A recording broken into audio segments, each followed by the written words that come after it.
President Donald Trump still planning to make good on his promise to issue tariffs on Canada and Mexico beginning on Saturday. What exactly are these tariffs and how will they affect your bottom line? Craig Bolanos is co-founder and wealth advisor at VestGen Wealth Partners. He's joining us now to help us understand how this will all work. Hello to you, Craig. Hey, Patrick, Lourdes, great to be back. Everyone's wondering if this is more bark than bite, but we're going to find out overnight or no later than tomorrow. Yeah, it's coming pretty soon. So, okay, simplify it for us because he wants to impose specific taxes or tariffs on Canada, on Mexico, big trading partners for the U.S. Talk us through it. How will it work?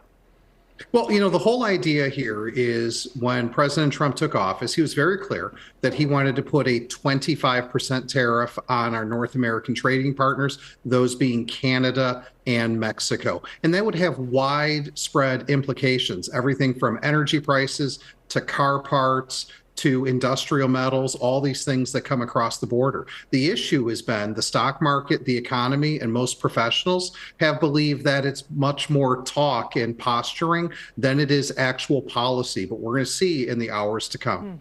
What are your concerns about tariffs to be passed along? I've always heard from people like you and economists that eventually the consumer will pay for most of these tariffs.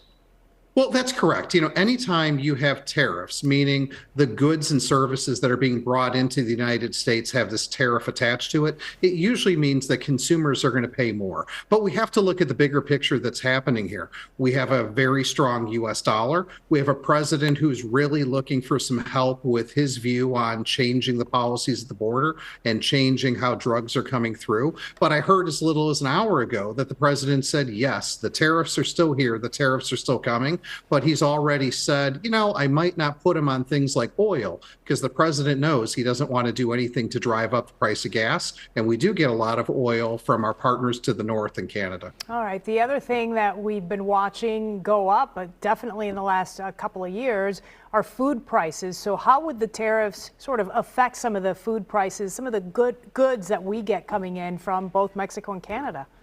Yeah, Lourdes, it's not just food, as you indicated. It's an everything thing. You use the word tax. A tariff ultimately works like an increased tax on the U.S. consumer.